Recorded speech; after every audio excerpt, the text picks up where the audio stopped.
Bienvenue à votre bulletin local et régional InfoCam. Voici les sujets qui ont retenu notre attention cette semaine. Crainte du conseil d'administration du C3S de Kamouraska face au projet de loi 10. Le ministère de l'Emploi et de la Solidarité sociale veut imposer un virement majeur au carrefour Jeunesse-Emploi. Atelier de musique de l'École des Trois-Maisons pour les personnes âgées du Kamouraska. Et finalement, produits régionaux à l'honneur à l'épicerie chez Daniel.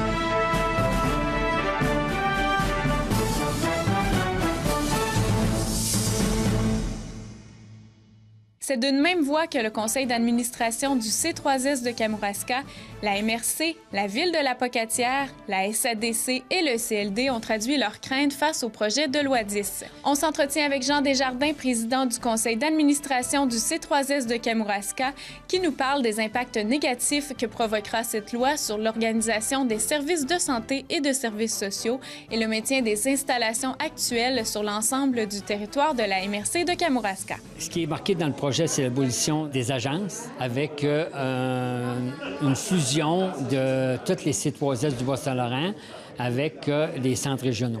Mais en réalité, c'est la construction d'une grosse agence. Quelle crainte avez-vous par rapport à ça? La perte des services, la perte de services de proximité. On a présentement des services de proximité. Les gens de la population, les gens du milieu décident les services que la population a besoin, c'est-à-dire que la population est prête pour leur dire quels besoins qu'ils ont. Donc, on est prêt pour desservir ces besoins-là.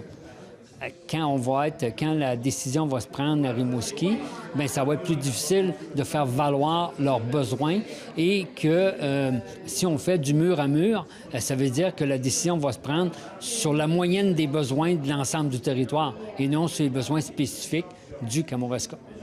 Êtes-vous en mesure de nous donner un exemple concret? Les gens ont besoin d'un scan. On a à la Pocatière un scan. C'est sûr que le scan n'est pas utilisé à 100 de sa capacité. Donc, il est utilisé à 70 peut-être. Je ne sais pas exactement le chiffre, mais il est utilisé pas à 100 Mais à ce moment-là, si Rimouski ou Rivière-du-Loup ont un surplus de patients qui ne réussissent pas à passer des scans, bien, au lieu d'en racheter un, ils vont dire on va aller chercher celui-là de la Pocatière, puis on va prendre les clients de la Pocatière, puis on va leur dire de venir à Rivière-du-Loup ou à Rimouski pour passer le scan. Tandis que là, présentement, on a un service de proximité pour les gens.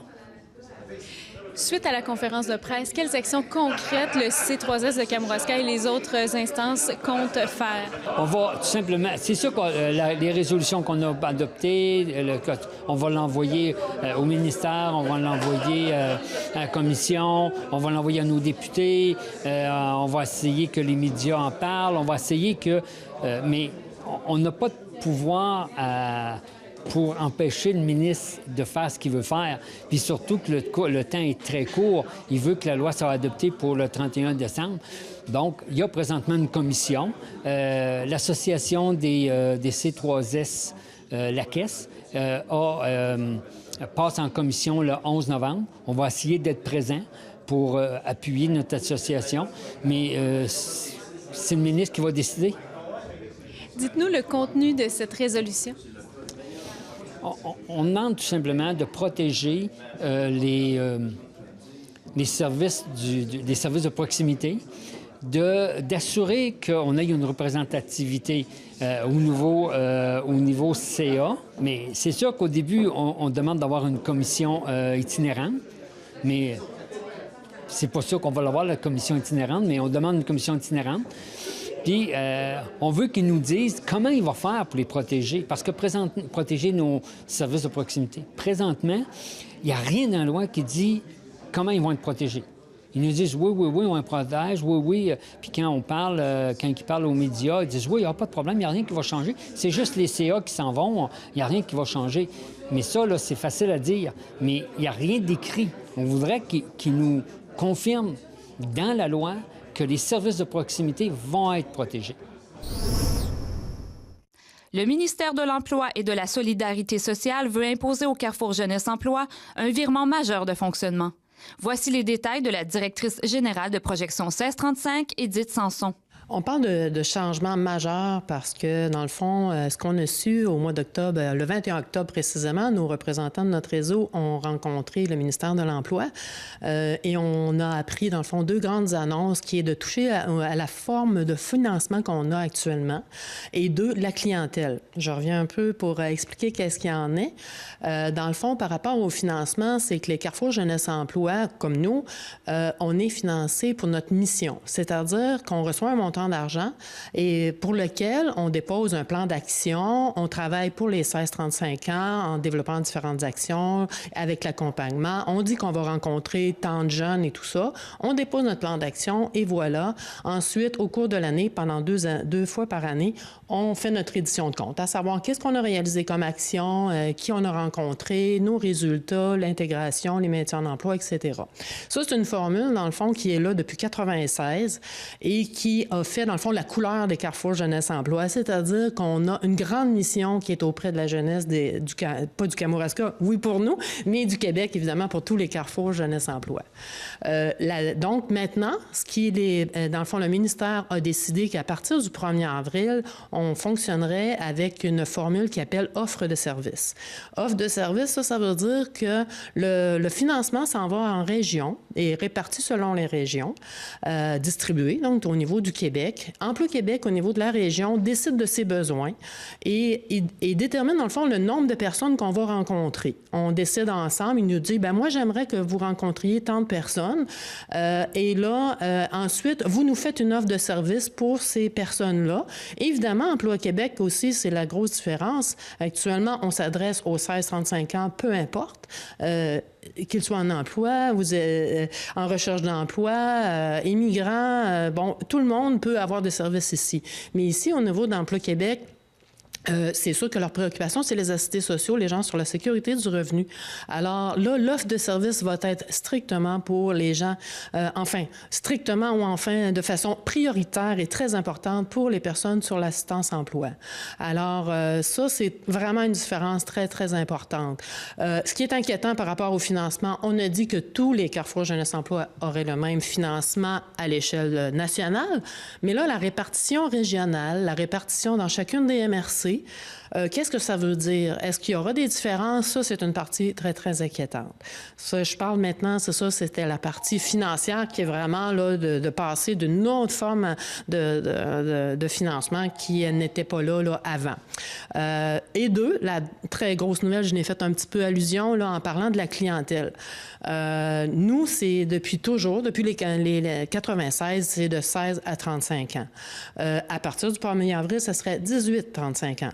Parce que, évidemment, Emploi Québec ne s'adresse qu'aux 18 ans et plus, mais pour notre mission qui est jeunesse, mais ça serait 18-35 ans.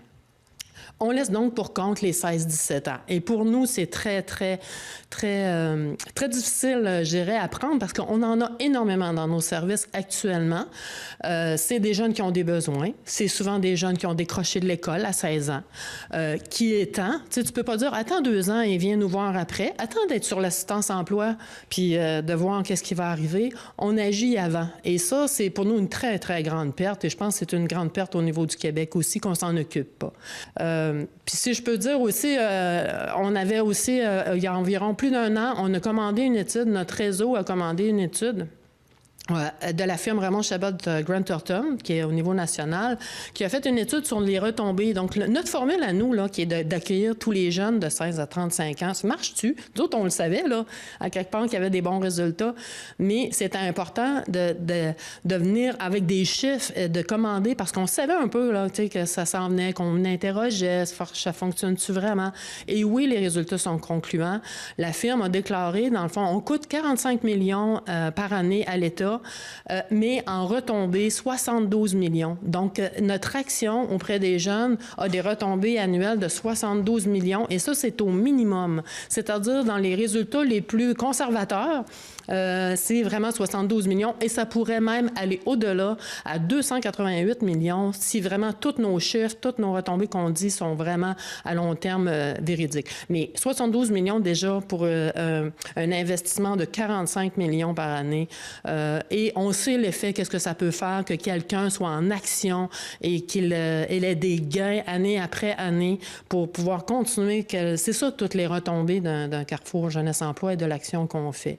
À ce moment-là, je pense que c'est pour ça là, qu'on est un peu sous le choc, oui, de cette annonce-là, de dire que c'était une formule gagnante depuis plusieurs années et que là, on la remet en question, puis on ne comprend pas très bien pourquoi, là, qu'est-ce qu'il y a en arrière de ça. Je pense qu'il faut... c'est pour ça que c'est un peu notre bataille des prochaines semaines. Cette bataille-là, on veut l'amener correctement. En même temps, c'est sûr que ce qu'on veut, c'est que ça soit...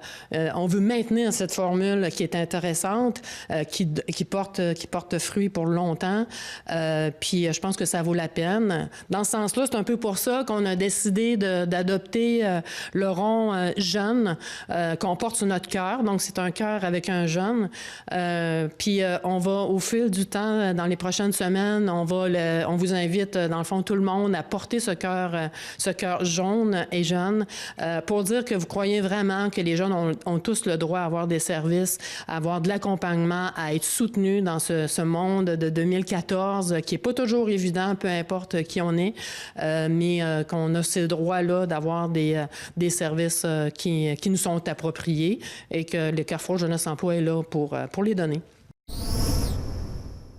L'École des Trois-Maisons vient de lancer un tout nouveau projet pour les personnes du troisième âge. On en discute avec le directeur général, François Landry. C'est le projet Musique pour le troisième âge. C'est un projet En fait, nous allons offrir des ateliers de musique adaptés pour les personnes âgées. Et puis, en fait, c'est un projet qu'on a démarré. C'est un nouveau volet à l'école qu'on a démarré en 2011 grâce à une subvention de l'entente culturelle de la MRC du Kamouraska. On a mis sur pied ce nouveau volet-là. On a mis en place un certain nombre d'activités spécifiquement pour les personnes âgées parce que c'est une clientèle... On doit l'approcher de manière différente. C'est pas des enfants, c'est pas des adultes, donc s'ils ont des besoins particuliers. Et puis, tout au cours des dernières années, on a testé, si on veut, nos activités. On est allé dans des résidences, on a offert des ateliers gratuits pour voir qu'est-ce que ça donnait finalement. Et puis, on s'est rendu compte que le constat est extraordinaire. On a noté les personnes âgées, meilleure connexion avec leur rythme intérieur, meilleure connaissance de soi, meilleure augmentation de l'estime personnelle, diminution du stress chez les personnes âgées. C'est formidable. On parle aussi de briser l'isolement des personnes âgées. Ça, on s'est rendu compte que ça l'aidait à créer un sentiment d'appartenance à un groupe, créer des contacts avec les autres. Parce qu'il faut comprendre que quand on arrive avec une valise d'instruments de musique, des œufs, des percussions et tout ça. Puis là, on va les faire chanter, on va les faire participer. Donc, c'est pas des spectacles, c'est vraiment des ateliers participatifs où est-ce qu'eux font de la musique avec nous. Donc, à ce moment-là, on est un groupe, ils chantent ensemble, font des œufs, bien, ça les fait rire, ils jouent, tu sais, c'est une expérience de groupe qui est vraiment intéressante. Donc, on a noté ça, on a noté sentiment de plaisir, sentiment de réussite, c'était très, très fort. Et puis, on est même allé un peu plus loin chez des personnes qui souffraient d'Alzheimer, qui étaient assez déconnectés, si on veut, de la réalité. Et puis, quand on chantait des vieilles chansons, ils se mettaient à chanter avec nous. Donc ça, les gens, les propriétaires de résidences étaient assez impressionnés du résultat que ça pourrait apporter. Là. Et qui va donner ces ateliers? Est-ce que c'est les professeurs de l'École des Trois-Maisons qui donnent ces ateliers-là? C'est les enseignants de l'École des Trois-Maisons, exactement. Donc, nous, grâce à notre projet, nos enseignants ont une formation particulière avec un spécialiste qui fait ce type d'activité-là, qui est descendu de Montréal pendant 2 jours pour former nos enseignants, pour justement trouver la bonne approche, comment approcher cette clientèle-là. Et puis nos enseignants, c'est ça, on fait des activités tout au long des dernières années, puis là, ils font vraiment un excellent travail. Combien d'ateliers vous allez donner? On va donner, en fait, depuis 2011, on a offert, à travers nos projets, on a donné peut-être une quinzaine, vingtaine d'ateliers comme ça. Là, ce qu'on s'est rendu compte, c'est que les résidences personnes âgées n'ont pas les moyens de nous engager pour ça. Les personnes âgées n'ont pas de sous non plus, ont peu de moyens. Donc, là, on s'est reviré de bord et on s'est dit, bon, il faut trouver des partenaires pour nous aider à offrir ces activités-là.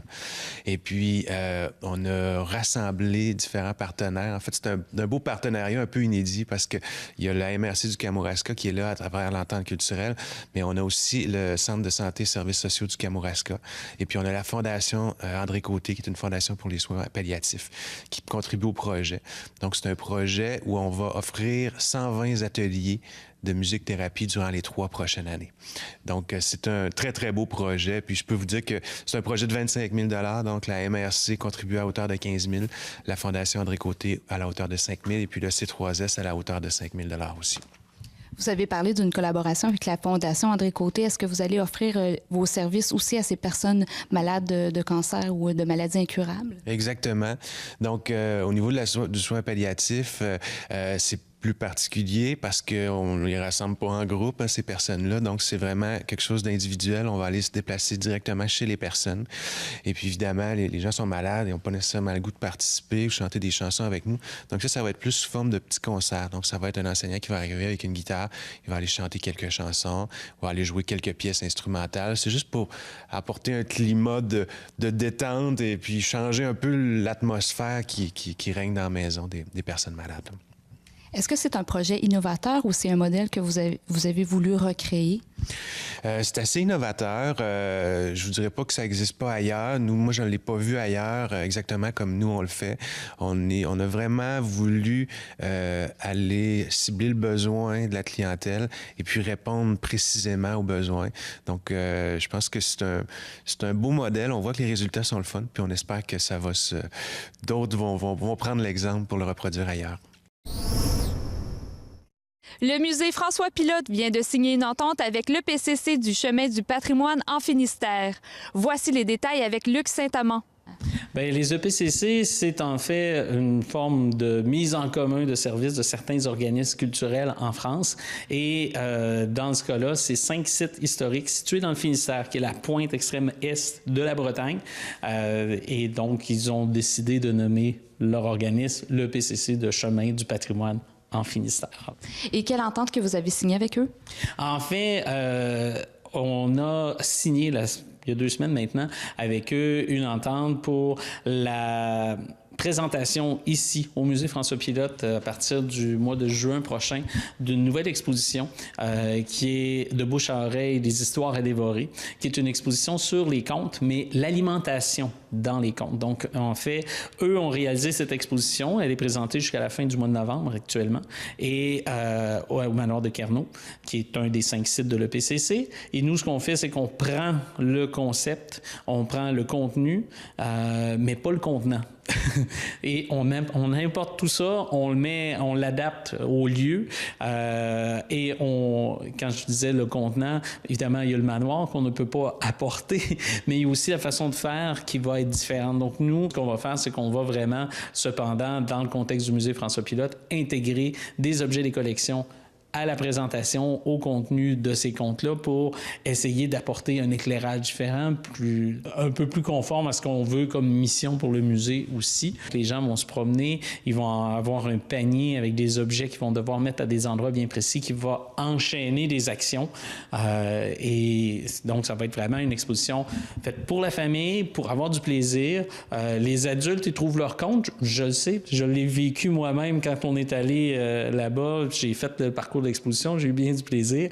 Et ça permet, ils partent toujours de contes connus dans l'imaginaire collectif occidental. Blanche-Neige, par exemple, avec la pomme, le petit chaperon rouge ou le petit pousset avec ses tranches de pain. Là. Bon, donc, à chaque salle, chaque thématique est abordée à partir de contes que les gens connaissent. Mais est-ce que vous savez quand est-ce que ces expositions vont arriver ici? Bien, en fait, on a déjà commencé à travailler. Donc, l'exposition va être présentée à partir du mois de juin prochain, donc 2015. C'est sûr qu'on a encore beaucoup de travail. Les objets que vous voyez autour de moi vont être déplacés parce que ça va être dans les salles où nous sommes actuellement que l'exposition va être présentée. Donc, on va changer complètement la façon de présenter tout ce qui est le 2e étage, c'est-à-dire l'entrée où les gens arrivent dans le musée. Tout ça va être revu ou à peu près. La seule salle qui ne sera pas touchée par l'exposition à peu près au 2e étage, c'est la salle qui est dédiée à Vrille Art Actuel, qui va être encore occupée par Vrille Art Actuel l'été prochain, mais qui vont présenter une exposition à caractère un peu plus ludique, justement, pour se marier avec notre exposition des contes et de l'alimentation. Il y a aussi que le musée François Pilote est en réorientation. Vers quelle réorientation, justement, vous allez aller? Ben, en fait, le musée a commencé ce processus-là en 2011, donc c'est quand même pas nouveau. On prend le temps de bien faire les choses. Ça a commencé un peu avant le décès de l'abbé Leclerc. Le conseil d'administration a décidé d'organiser une journée de réflexion et lors de cette journée de réflexion-là, où différents partenaires du milieu environnant ont contribué, il a été décidé que le musée allait devenir le musée de l'agriculture et de l'alimentation. Donc, à partir de là, on a fait plusieurs étapes. On a, entre autres, réécrit une politique de collectionnement, d'aliénation. Donc, qu'est-ce qu'on fait au niveau du traitement des collections, finalement? On a écrit un plan stratégique aussi, donc des étapes qu'on voulait procéder. On travaille également actuellement à un processus pour le redéploiement du musée. Donc, on veut avoir un nouveau lieu pour la présentation des expositions et des différentes activités du musée. Donc, sortir d'ici. Ici demeureraient idéalement les réserves du musée. Peut-être certains collaborateurs culturels qui pourraient avoir occuper certains espaces aussi. Mais donc, le nouveau musée se dirige pour vraiment occuper la thématique de l'agriculture et de l'alimentation dans toutes ces sphères, un peu comme le musée de la civilisation à Québec qui présente l'humain dans toutes ces sphères. Le musée François Pilote ou le nom qu'il prendra, parce que ça, c'est pas défini encore, on est à réfléchir là-dessus, va prendre l'humain, mais dans tous ses liens avec l'agriculture et l'alimentation. Donc, il peut y avoir des expositions qui vont être un peu plus à caractère historique parfois, d'autres un peu plus scientifiques. On a dans la région ici un des plus hauts taux, sinon le plus haut taux de chercheurs dans le domaine de l'agroalimentaire au Canada. Et donc, on veut essayer de diffuser un peu les recherches que ces chercheurs-là font, le travail qu'ils produisent, c'est intéressant. Il y a des choses vraiment sensationnelles qui se passent ici. Souvent, on ne sait pas. Donc, on veut essayer de permettre d'utiliser ça et de diffuser ces informations-là. Parfois, ça pourrait être des expositions un peu plus à caractère artistique aussi. Donc, on va être vraiment ouvert. C'est vraiment le musée thématique. Et dans ce cadre-là, l'exposition de bouche à oreille des histoires à dévorer s'intègre très bien parce qu'on utilise l'alimentation dans le biais des contes traditionnels. Donc, c'est vraiment une façon complètement différente de voir et de réaliser des expositions que ce que nous étions habitués de produire ici au musée François Pilote, là, traditionnellement. L'épicerie chez Daniel, située à Mont-Carmel, a inauguré la fin de ses travaux de rénovation. Voici les commentaires de Kathleen Saint-Jean. On a presque, comme je dis, on a presque doublé. C'est 60 de plus d'espace. Donc, on retrouve naturellement le même bon service. Tu ne trouveras pas un meilleur service que tu avais avant, OK? Parce que je pense que c'était assez dur à battre. On a toujours nos produits niches, nos bonbons qui ont fait notre réputation, qui fait aussi notre nom, là, puis qui a fait qu'on a pu s'étendre à l'extérieur. Les bières de micro, c'est sûr, vont demeurer des points forts. Les produits du terroir, les saucisses, la charcuterie, parce qu'au Kamouraska, on a beaucoup de saucisses, charcuterie, bison, agneau, chevreau. Et même, on a une nouvelle là, qui vient de rentrer à l'anguille. Donc, on est fort sur la saucisse au Kamouraska. Comme dans l'émission Cormoran, disait ça, qu'on avait les meilleures saucisses du Bas-Saint-Laurent au Kamouraska. Mais donc, c'est ça. On veut continuer dans cette ligne-là au niveau du prêt-à-manger. Au prêt-à-manger végé, on est justement en train de développer un nouveau secteur. La fermeture de l'Églantier, il y a quelques mois, a créé quand même un certain vide au Kamouraska. C'est plus difficile je dis pas s'équiper, d'acheter des produits santé. Faut aller souvent à l'extérieur.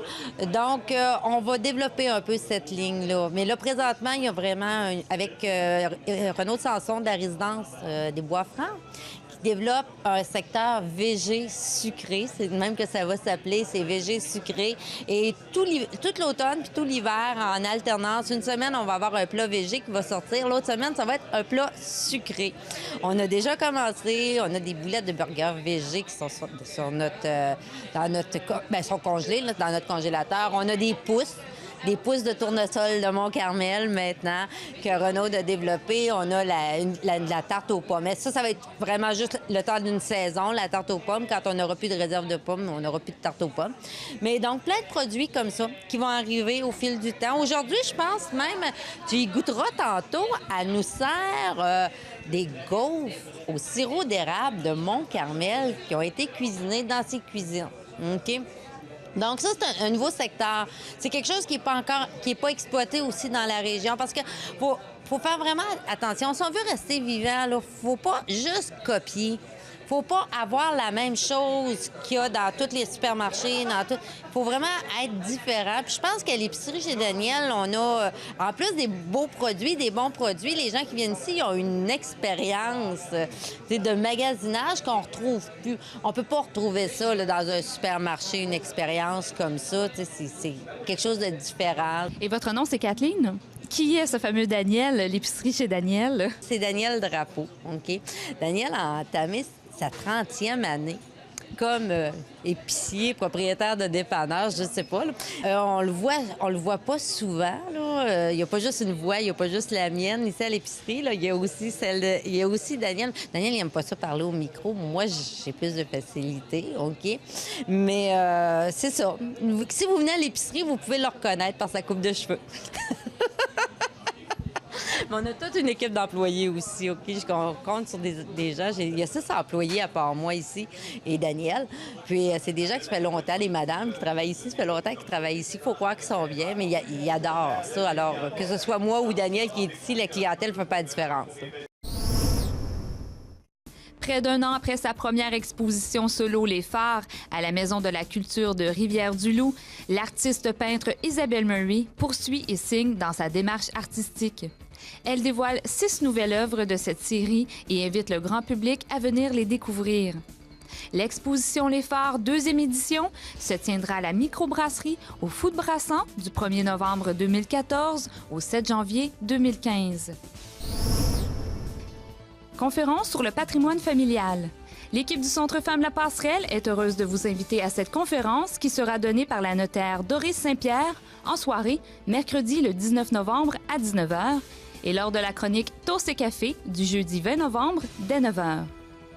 Ces 2 ateliers auront lieu au Centre Femmes La Passerelle, 710 rue Taché à Saint-Pascal. Inscrivez-vous au 418-492-1449. C'est gratuit. C'est ainsi que se termine votre bulletin d'information. Merci d'avoir été avec nous et on se donne rendez-vous la semaine prochaine.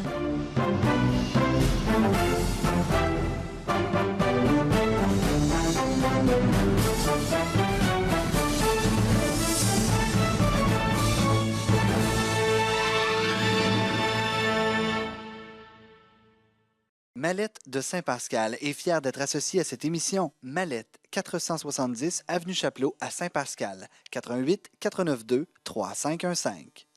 LC Productions est fière d'être associée à cette émission. LC Productions se spécialise dans la conception et l'hébergement de sites Web. 1-877-680-5550.